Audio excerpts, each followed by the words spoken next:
el electrón volts.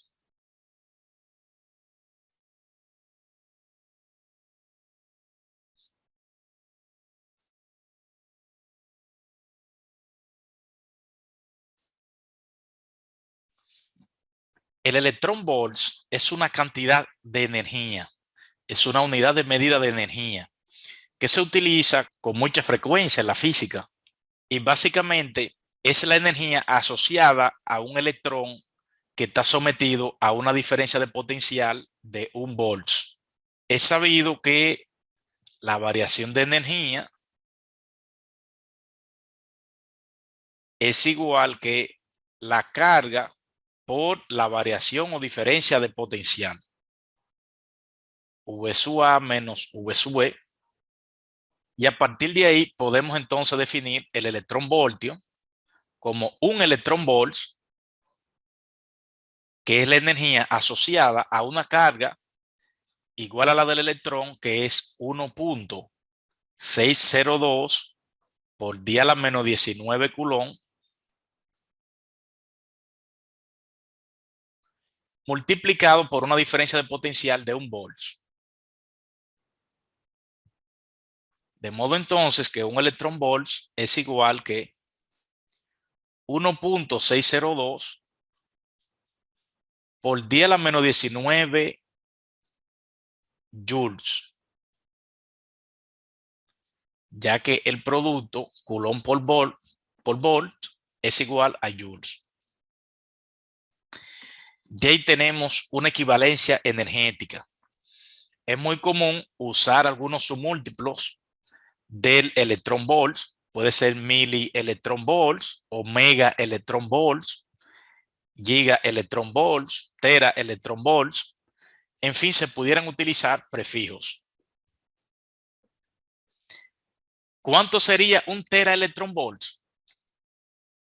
Un tera electrón volts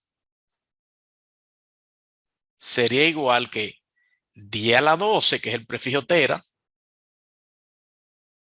multiplicado por 1.602 por 10 a la menos 19 joules.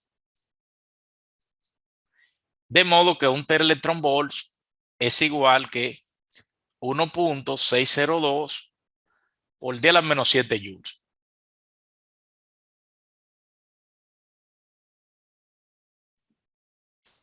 Esa sería la equivalencia de un teraelectrón volts. El potencial eléctrico y la energía potencial están relacionados. Ya eso lo hemos visto.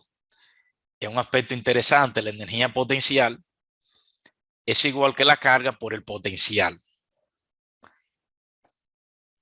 E incluso esa relación se cumple cuando hay variaciones. La variación de energía potencial va a ser igual que la carga por la variación de potencial eléctrico, tal y como vimos en la expresión para deducir el valor del electrón volts. Cálculo del potencial eléctrico.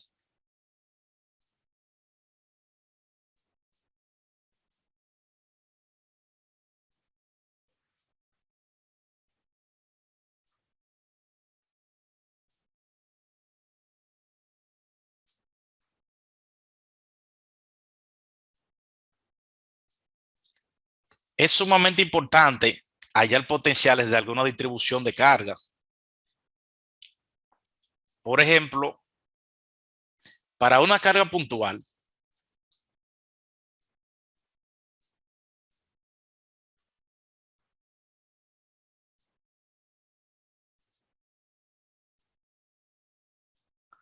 anteriormente vimos que el potencial eléctrico era la constante eléctrica por la carga entre R, siendo R la distancia que hay de la carga hasta el punto de interés para calcular el potencial. O dicho de otra manera, el potencial era 1 entre 4 pi e su 0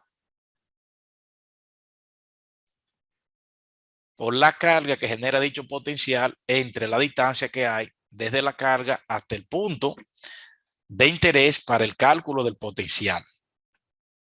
Ese es el potencial eléctrico debido a una carga puntual. para una línea infinita uniformemente cargada,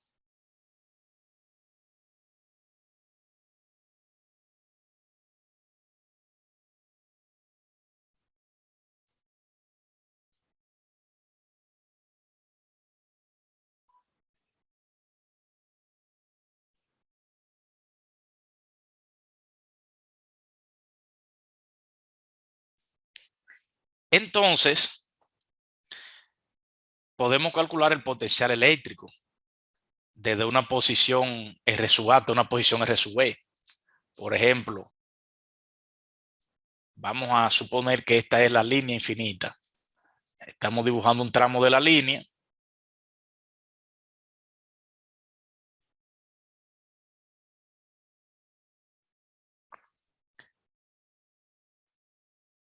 Vamos a dibujar una superficie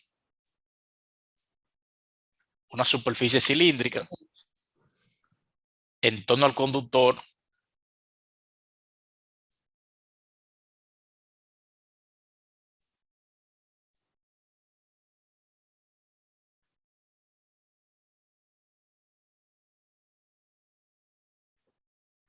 Esa superficie, digamos, tiene radio R sub A.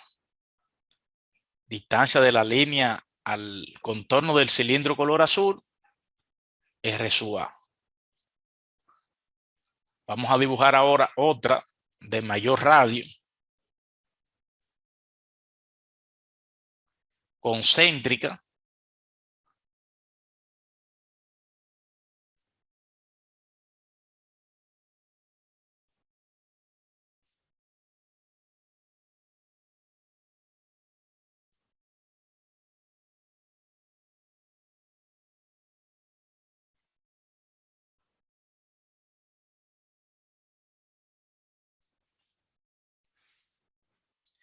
esa tiene radio R sub B.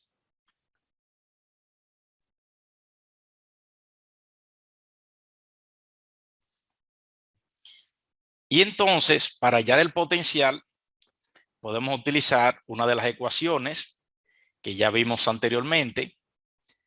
El potencial en A menos el potencial en B será igual que la integral desde A hacia B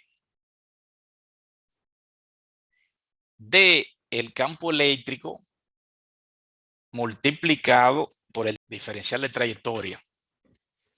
Entonces, el campo eléctrico, debido a una línea infinita de carga, es conocido. Eso ya anteriormente se obtuvo. El campo eléctrico, debido a una línea infinita de carga,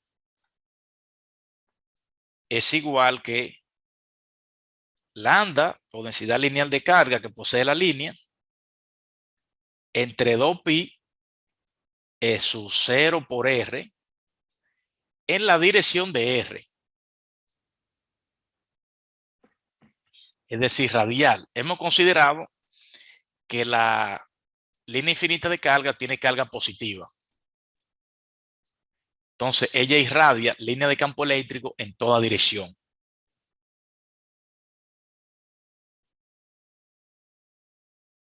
En forma radial.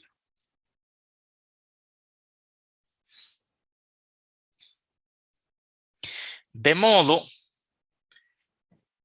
que entonces podemos plantear nuestra integral. El de R vector es un diferencial radial por un vector unitario en la dirección de radio. De este modo, entonces, la diferencia de potencial entre los puntos A y B, V sub A menos V sub B, será la integral desde RA hasta RB de lambda entre 2pi es su 0R por un vector unitario en la dirección R. Eso se multiplica escalarmente por dr, que multiplica un vector unitario en la dirección R. A partir de ahí, R.R es igual a 1. Cuando multiplicamos escalarmente dos vectores unitarios que son idénticos, Entonces tenemos que eso es la magnitud del vector unitario R por la magnitud del vector unitario R por el coseno del ángulo entre ellos, que será 0 grados, porque es el mismo vector. La magnitud de un vector unitario, como su nombre lo dice, es 1. Entonces esto es un 1, esto también es un 1, y el coseno de 0 es 1. Entonces R.R es igual a 1. De modo que esto va a permitir obtener una integral escalar. Es decir, que el potencial en A menos el potencial en B será la integral de R sub A hasta R sub B de lambda entre 2pi E sub 0 R por diferencial de R. Luego en esa integral, lambda, 2pi y E sub 0 son constantes. Se pueden extraer fuera de la integral. V sub A menos V sub B será igual que lambda entre 2pi E sub 0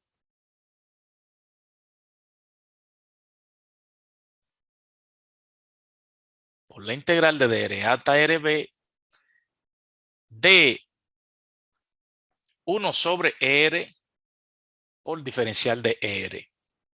Esa integral es bastante sencilla. Da como resultado el logaritmo natural de R, evaluado los límites de integración. De modo que la diferencia de potencial V sub A menos V sub B será lambda entre 2pi E sub 0 por el logaritmo natural de R evaluado desde RA hasta RB. De modo que la diferencia de potencial V sub A menos V sub B será igual que lambda entre 2pi E sub 0 que multiplica a el logaritmo natural de RB menos el logaritmo natural de RA. La recta de logaritmo se puede expresar como el logaritmo de un cociente y a partir de ahí podemos obtener una expresión para la diferencia de potencial, que será lambda entre 2pi E sub 0 por el logaritmo natural de RB entre RA.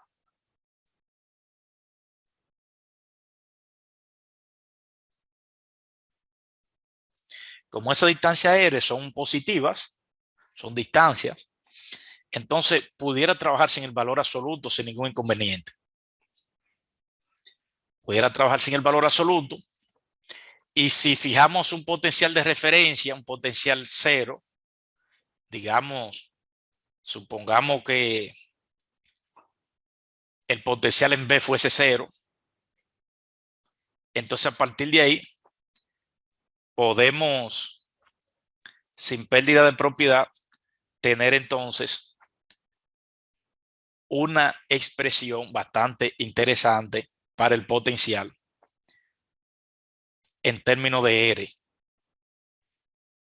Una expresión de mucho interés. Si cambiamos o multiplicamos por menos 1, la expresión, después que integramos, esta que le estamos poniendo el cotejo, V sub B menos V sub A, entonces sería el negativo. Tendríamos como resultado lambda entre 2pi E sub 0 y los signos cambiarían. De modo que me va a quedar como resultado ln de R sub A entre R sub B.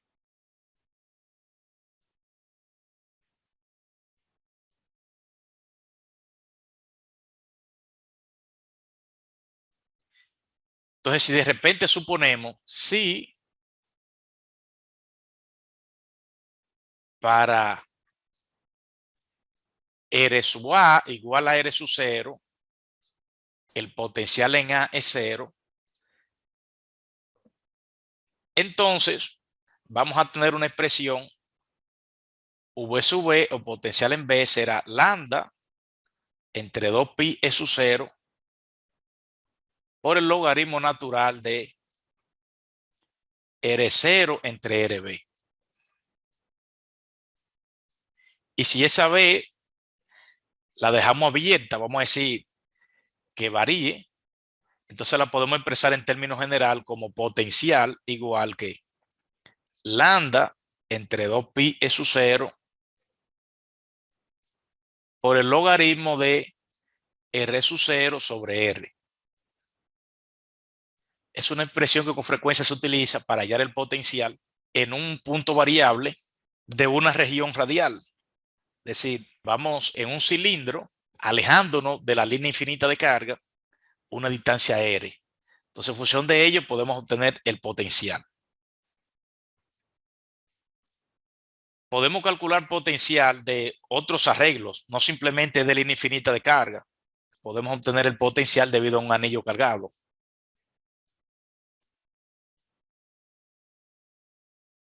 Potencial debido a un anillo uniformemente cargado.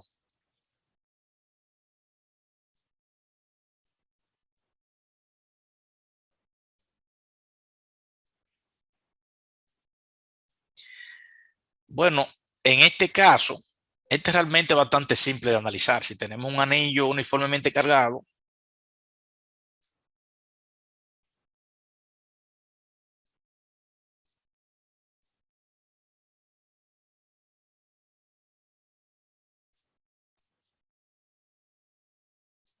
como el que se muestra en la figura,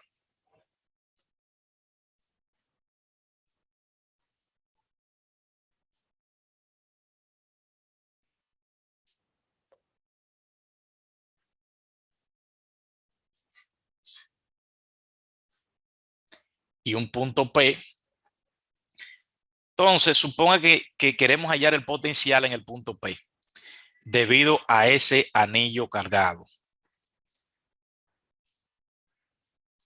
Entonces aquí simplemente lo que tenemos es que definir el campo eléctrico. El campo eléctrico en ese punto P.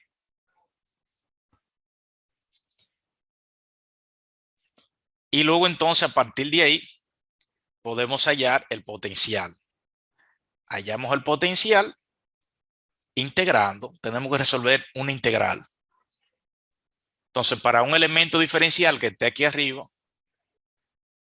si el anillo tiene carga positiva, entonces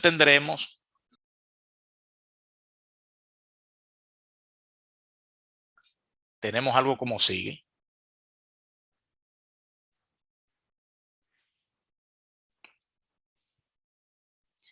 Entonces el de R va en la misma dirección en cada caso, en la misma dirección que ese segmento color azul. Por lo tanto, el producto escalar en la integral se va a volver un producto de escalares. Entonces, a partir de ahí, vamos a tener lo siguiente. El potencial vendrá dado como, recuerden que para una carga puntual, el potencial es el siguiente.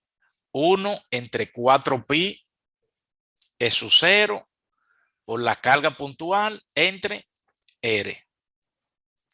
Entonces aquí podemos trabajar como si se tratase de una carga puntual.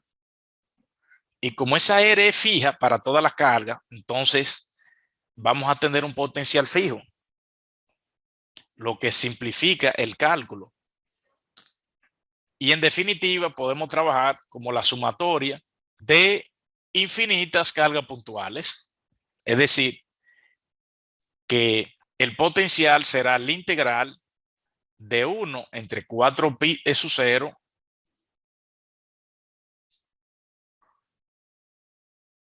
diferencial de carga entre R, ya que R es fijo. R no puede variar. Esa distancia R para todo el anillo va a ser constante, ya que las cargas están alrededor del anillo. Entonces, todos los diferenciales de carga que nosotros podamos elegir va a estar a una distancia R del punto P. Esa distancia R depende de los catetos en el triángulo que se forma. De modo que R cuadrado viene a ser X cuadrado más Y cuadrado, y despejando esa hipotenusa, entonces será la raíz cuadrada de X cuadrado más Y cuadrado De modo que a partir de ahí podemos obtener una expresión para el potencial debido a un anillo cargado. Como R es constante y 4pi es su cero también, entonces tendríamos 1 entre 4pi es su cero por R por el integral del diferencial de carga. El integral del diferencial de carga va a dar como resultado la carga total. De modo que el potencial será la carga total del anillo entre 4pi es su 0R.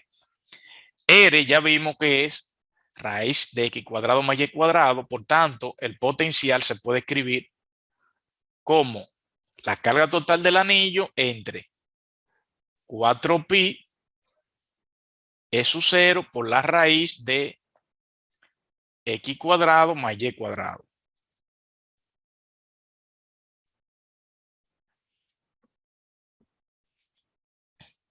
En este caso, y viene a ser el radio del anillo. Y viene a ser el radio A del anillo. De modo que el potencial eléctrico debido a un anillo uniformemente cargado será la carga total que posee el anillo entre 4pi es su 0 por la raíz cuadrada de x cuadrado más el cuadrado del radio del anillo. Entonces, en este caso, para un anillo cargado, si nos alejamos respecto al centro del anillo, una distancia x, entonces el potencial en el punto P vendrá dada por la ecuación que tenemos en la parte izquierda. Esa es la forma como se obtiene el potencial debido a un anillo uniformemente cargado. Superficies equipotenciales.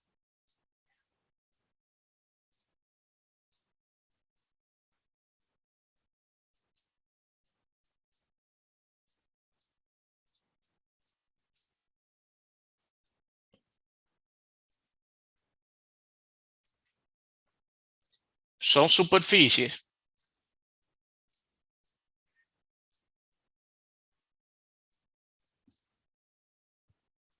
que están sometidas al mismo potencial.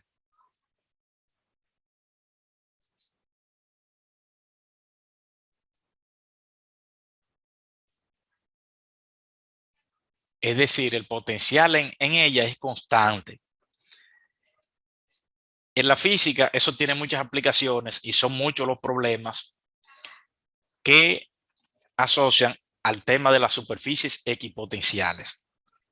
En una superficie equipotencial, desde un punto a otro de ella, tendremos un campo eléctrico nulo, ya que la diferencia de potencial será cero. Para que la diferencia de potencial sea cero, entonces necesariamente el campo eléctrico debe ser nulo. Es sabido que el potencial en A menos el potencial en B es igual a la integral del campo eléctrico multiplicado escalarmente por el diferencial de trayectoria. Si sobre una superficie dada tenemos que el potencial en A será igual que el potencial en B, entonces necesariamente, como tenemos una trayectoria de L, entonces el vector campo eléctrico debe ser nulo.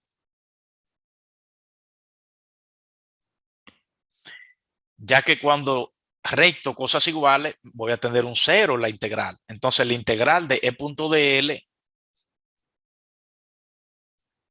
es igual a cero.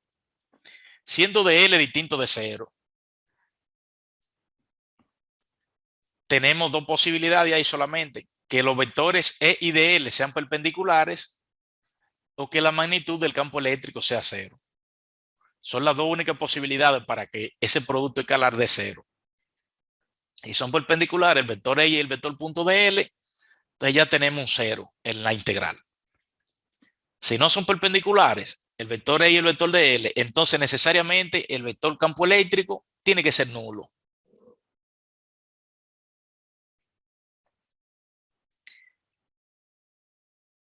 Gradiente de potencial.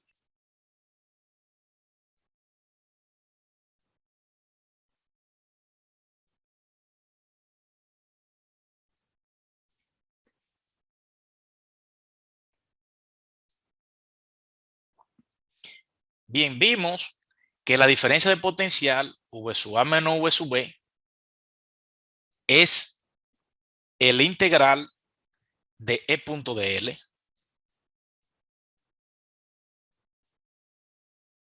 desde A hasta B. O dicho de otra manera, V sub B menos V sub A será el negativo del integral de A hasta B de E punto de L. Nótese que hemos multiplicado por menos 1 a ambos miembros de la igualdad en la integral. Por eso aparece invertido. En la primera integral aparece en el miembro izquierdo V sub A menos V sub B. En la segunda Profesor, los integral, límites de integración no cambian. ¿cómo? Los límites de integración. No, porque yo multipliqué por menos 1 a ambos miembros. Entonces el menos está expresado. Fíjense que tengo un Ok, sí, menos. ya, sí, ya, ya.